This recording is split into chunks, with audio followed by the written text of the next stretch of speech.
Ini kaitan dengan batal tunangan atau khitbah. Ini nanti ada 2 pendapat juga ya.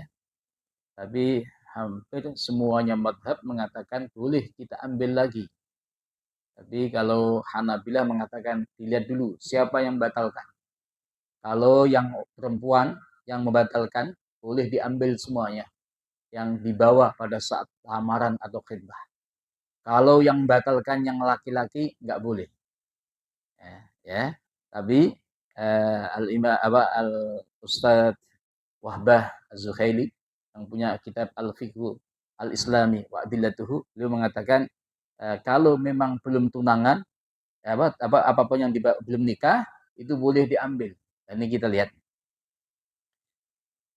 di pertunangan bukanlah perkawinan, melainkan janji untuk menikah, sehingga menurut sebagian besar ulama boleh saja pihak yang melamar atau yang dilamar meninggalkan pertunangan tersebut. Jadi membatalkan khitbah atau lamaran itu nggak ada masalah. Kalau memang itu yang dianggap sesuatu yang lebih manfaat. Kalau diteruskan nanti sampai nikah ada masalah, lebih afdal sebelumnya akad nikah sudah ada pertimbangan. Ini hukumnya ya. Selama belum terjadi akad nikah tidak ada kewajiban yang mengikat. Maka orang yang melamar masih nggak boleh berduaan. Ya, tunangan itu nggak boleh berjalan berduaan terus, itu nggak boleh. Ya, kenapa? Belum ada akad. Ya. Kemudian namun ia diminta secara moral agar tidak satupun dari mereka yang mengingkari janjinya kecuali karena sesuatu darurat atau kebutuhan yang sangat urgent, dan juga adanya mempertimbangkan kesucian keluarga dan martabat seorang gadis itu. Jadi gini, khitbah lamaran boleh dibatalkan. Tapi kalau kita membatalkan harus ada sesuatu faktor yang sangat urgen. Kenapa? Membatalkan tunangan itu biasanya itu berdampak kepada keluarganya, ya kan? Dari omongan kok dibatalkan, ya kan? Rame itu, apalagi satu kampung. Nah, apalagi saat ini medsos di mana-mana ya. Tapi ini kaitan dengan perjanjian harus kita penuhi, gitu loh, harusnya gitu. Kalau udah oke, ya kita sudah melihat dia juga udah tahu kondisi dia yang datang, kaitan dengan akhlaknya, kaitan dengan hartanya, nasabnya. Kemarin kan juga kita bahas itu ya. Jadi wanita itu sebenarnya juga termasuk juga laki-laki itu dinikahi, diminati dinikahi karena 4 hal kan. Kaitan dengan hartanya, ada faktor nasabnya, keturunan, ada faktor al-jamal, cinta cantiknya, ada yang keempat agama. Tapi Rasulullah mengatakan pilih yang terakhir. Kalau memang enggak ada semuanya, ya kalau empat-empatnya ada, alhamdulillah. Itu yang gitu. Makanya kalau sudah kita khitbah, jangan sampai dibatalkan kalau enggak ada masalah. Nah, ini kenapa ada masuk juga ingkar janji kita. A'udzubillahi minasyaitonir rajim wa la taqrabu malal yatimi illa billati hi ahsan hatta yablugha asyuddah wa aufu bil ahdi. Ya ininya. Wa aufu bil ahdi innal ahda kana mas'ula. Ya, ini kaitan dengan anak yatim. Ya, jangan sampai kalian tuh mendekati hartanya anak yatim. Bahaya. Ya. Kecuali untuk sesuatu yang lebih baik lagi. Sampai kita tunggu dia dewasa, kita serahkan. Maksud keluarganya. Ini harta anak yatim kemudian dikelola oleh paman-pamannya, harus hati-hati. Harus dikembalikan. Jangan sampai jadi bancaan. Ini bapaknya enggak ada, mungkin ibunya enggak ada, harta banyak sekali. Ya, ini harus hati-hati. Ya. Masuk juga ketika kita menikahi janda yang banyak ada anak-anak yang punya haknya, jangan sampai juga kita medzalimi. Kemudian wa aufu bil ahdi. Penuhi janji. Kenapa? Janji itu diminta pertanggungjawaban. Mas'ul. Nantinya ada mas'uliyah di depan Allah Subhanahu wa taala. Nah, dalam hadis kan ada. Seorang munafik itu kan juga dia ingkar janji. Ya, ngomong ya enggak benar gitu ya. Dan itu juga berdampaknya apa? Dalam komunikasi itu ada. Kalau setiap kita ngomong dusta ya, orang akan meninggalkan. Ya kan? Ya. Ini kan saat ini kan banyak ya, namanya kemarin pemilu sudah selesai, pilpres juga sudah banyak janji-janji di semuanya. Saat ini pilkada, luar biasa. Ya. Dalam politik kan begitu ya. Kemarin membenci habis-habisan, saat ini cinta habis-habisan. Meskipun ada sebabnya ya. Dan cuan itu biasanya itu. Kecuali ya sumbernya, caranya yang benar. Kalau sudah dapat kita gunakan untuk Allah. Ya, kalau kita dapat jabatan, kekuasaan, dapat harta, kita habis-habisan untuk Allah Subhanahu. Itu yang harus dilakukan. Wabtaghi fima ataka Allah daral akhirah. Ya, carilah dengan apa yang telah diberikan Allah kepada kalian daral akhirah. Dan saat ini presiden itu paling tinggi. Kalau zaman dulu ada Khalifah Abdul Aziz Ibn Umar, cucu dari sahabat Umar. Karena dia doanya kalau sudah menjadi khalifah, dia disebut khalifah yang kelima, tapi raja. Mintanya al-jannah. Udah nggak ada yang lain. Ya kan presiden, ya yang diminta ya al-jannah. Husnul khatimah al-jannah. Ya, mereka akan menggunakan semuanya nikmat jabatan atau kekuasaan atau harta untuk Allah Subhanahu wa taala. Beda kan orang dikasih jabatan kekuasaan itu beda dengan yang nggak punya apa-apa ya. Kalau orang hanya dirinya sendiri kan dia sama Allah saja. Tapi kalau ada jabatan dia sama masyarakatnya, belum dia sama keluarganya, ada mas'uliyah. Itu beda ya. Nah ini Imam Ahmad an Ubadah ibn Samit Nabi sallallahu alaihi wasallam, sahabat Ubadah ibn Samit, sesungguhnya Rasulullah sallallahu alaihi wasallam qala bersabda, "Idmanu li sittan min anfusikum." Ya. Jaminlah 6 hal untukku dari diri kalian.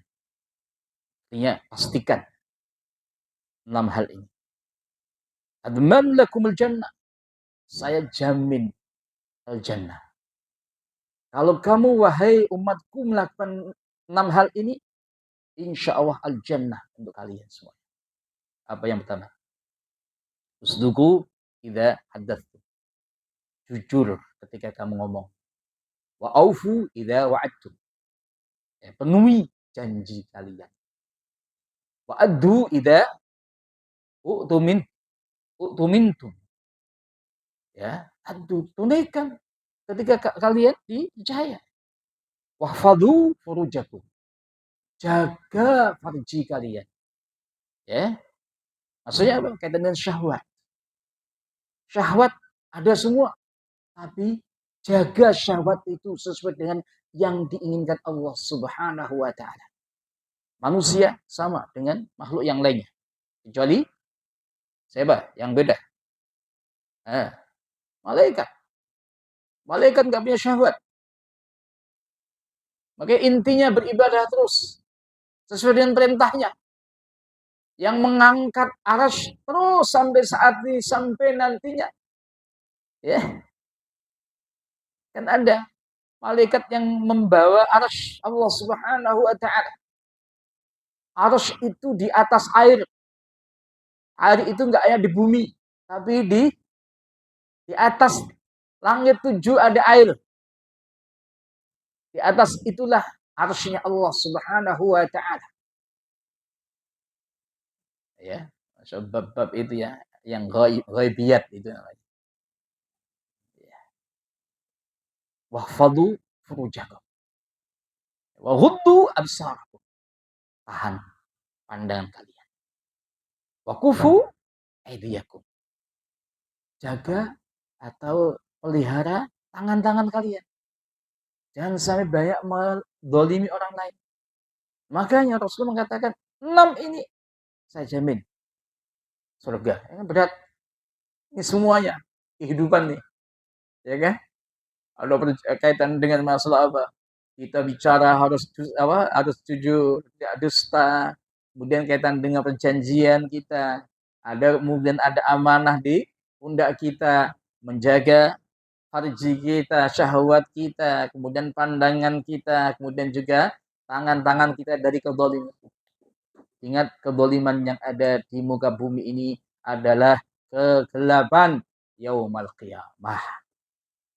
Apapun yang kita lakukan, kita sama anak kita, sama keluarga kita, sama warga kita, apalagi menzalimi rakyat. Ya, kadang-kadang orang lupa. Nanti akan ditagih. Ya, tanah-tanah yang diambil akan ada pengadilan Allah. Kalau di dunia enggak bisa. Tapi yang saat ini aneh ini ya, yang nyuri ya, luar biasa 271 ya kok hukumannya 3 tahun. Itu gimana itu ya? Hakim kita atau hakim kita ngantuk kali ya pada waktu memutuskan ya. Ya uang segitu kok hukumannya 3 tahun. Meskipun jemaah sekalian di Islam itu enggak ada kaitan dengan harta kemudian dibunuh, enggak ada. Ya. Korupsi dihukum mati enggak ada, dalam Islam juga enggak boleh. Ya. Dalam Islam itu uangnya yang diambil lagi, ya kan? Hukumannya apa? Potong tangan. Bukan tangan ya. Nih. Ini yang dipotong pergelangan. Meskipun tangan dalam Qur'annya atau dengan al-hadis. Zaman dulu gitu, kalau ada orang dipotong ini, ketahuan maling. Sekali maling, tapi dengan ukuran yang gede. Jangan sampai ada juga maling ayam dipotong tangannya. Oh, itu beda. Ini ada maling mangga. Bukannya berapa tahun? Nah ini 271 3 tahun. Kemudian dendanya berapa? 5.000. Luar biasa. Oh, alam kayak itu ya. Ini kondisi yang ada ya. Kalian. Nah ini ya, ini kaitan dengan munafik ya ini. Kaitan juga sama kaitan dengan tanda-tanda munafik itu ada 3, itu hadis Bukhari dan Imam Muslim. Salasatun idza haddatsa kadzdzaba wa idza wa'ada akhlafa. Kalau ngomong dia dusta, kalau janji dia mengingkari, wa idza tu'mina khana. Kalau sudah dipercaya dia mengkhianati. Ini juga tanda itu. Makanya tadi bab kaitan dengan khidbah, kalau bisa jangan sampai membatalkan khidbah kecuali ada sesuatu yang urgent. Mas kawin ketika batal tunangan, lelaki berhak mengambilnya lagi. Kalau sudah dia melamar, dia ngasih mas kawinnya pada saat itu. Ya. Hibah pemberian gimana? Serah-serahan, membawa macam-macam buah, ada makanan-makanan, ada gemblong, ada apa lagi? Kalau di kampung begitu zaman dulu ya, ada gemblong, ada bubur itu kayak dodol itu biasanya dibawa pakai tempat khusus. Kemudian juga khususnya pada waktu lamaran berbeda lagi, ya kan? Itu yang pada waktu itu ya. Ini ada banyak pendapat, tapi hampir semuanya madhab 4 itu boleh diambil semua. Nah ini yang punya pendapat yang kaitan dengan kalau itu maknanya serah-serahan kaitan dengan hibah adalah hibah nggak boleh diambil lagi kecuali hibahnya seorang bapak kepada anaknya. Antum sebagai bapak ngasih hadiah atau pemberian pada anak motor, itu bisa diambil lagi oleh bapaknya, nggak apa-apa. Ya, ini kan kaitan dengan orang yang ngasih sesuatu kemudian diambil lagi, diumpamakan oleh Rasulullah kayak anjing yang sudah menjilat sesuatu kemudian dimuntahkan kemudian diambil lagi, dijilat lagi.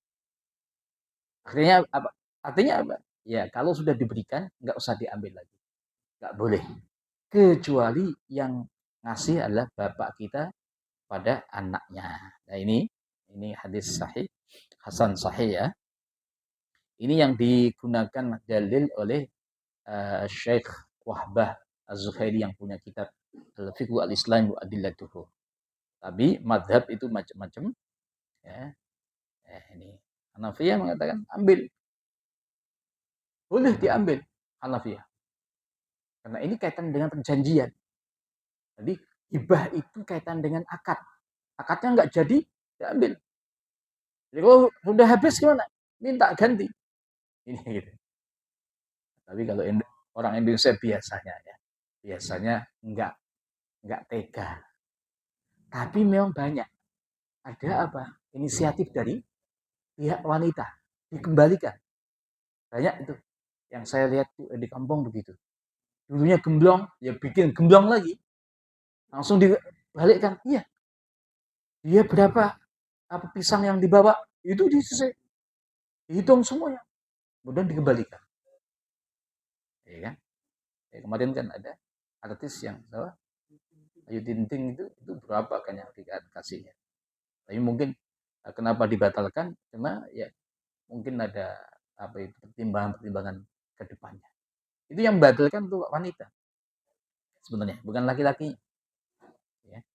Al-Malikiyah kalau memang itu hadiah itu ada kayak syarat gitu. Artinya apa? Boleh juga dia. Gitu.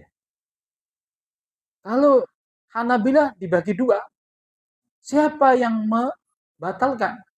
Kalau yang membatalkan wanita, ambil, boleh diambil. Kalau yang membatalkan laki-laki, nggak boleh diambil. Ini yang pas itu. Alhamdulillah.